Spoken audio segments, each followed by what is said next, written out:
welcome to our YouTube channel. Nkuko mubizi ni Officiel Dinero. Today nagarutse nkuko musanzwe mubizi mbakubita amakuru meza y'ibyamamare mu Rwanda ndetse no hanze y'igihugu cyacu cy'u Rwanda.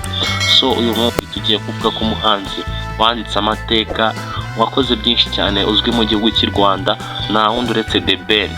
Ubundi mu bisanzwe The Ben amazina ye nyakuri akaba ari Mugisha Benjamin. Ni umuririmbyi akaba n'umwanditsi w'indirimbo w'umunyarwanda wavukiye mu gihugu cy'Ubuganda mu murwa mukuru wa Kampala. Akaba yaravutse ku itariki ya 9 Mutarama mu mwaka w'1987. Ubundi muri rusange The Ben cyangwa se Mugisha Benjamin umuziki we watangiye kumenyekana mu Rwanda nyuma yo gusohora album ye ya mbere yise Amahirwe ya mbere.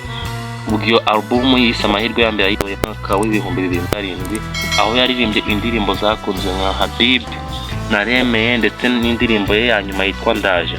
Mu mwaka w'2010 The Ben yimukiye muri Leta Zunze Ubumwe za Amerika aho yakoranye n'abahanzi batandukanye barimo Mike Ellison.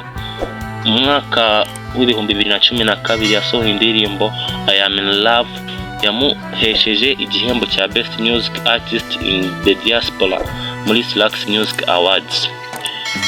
Tugiye tureba ku bufatanye bwa Mugisha Benjamin cyangwa se The Ben ku bufatanye n'abandi bahanzi.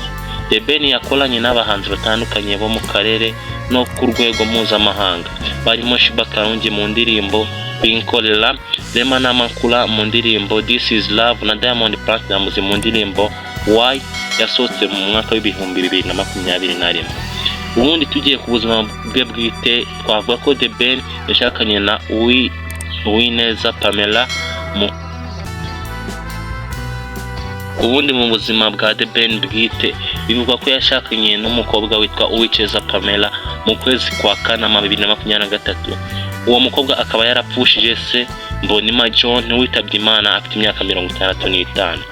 Tugendeye ku bihembo The Ben cyangwa se Mugisha Benjamin yagiye ahabwa twavuga ko yahawe ibihembo bitandukanye birimo Best Afro R&B Singer of the Year muri Slax Awards ya 2008 kugera 2009 ndetse na 2009 kugera 2010 ndetse na Best Male Artist muri iyo myaka.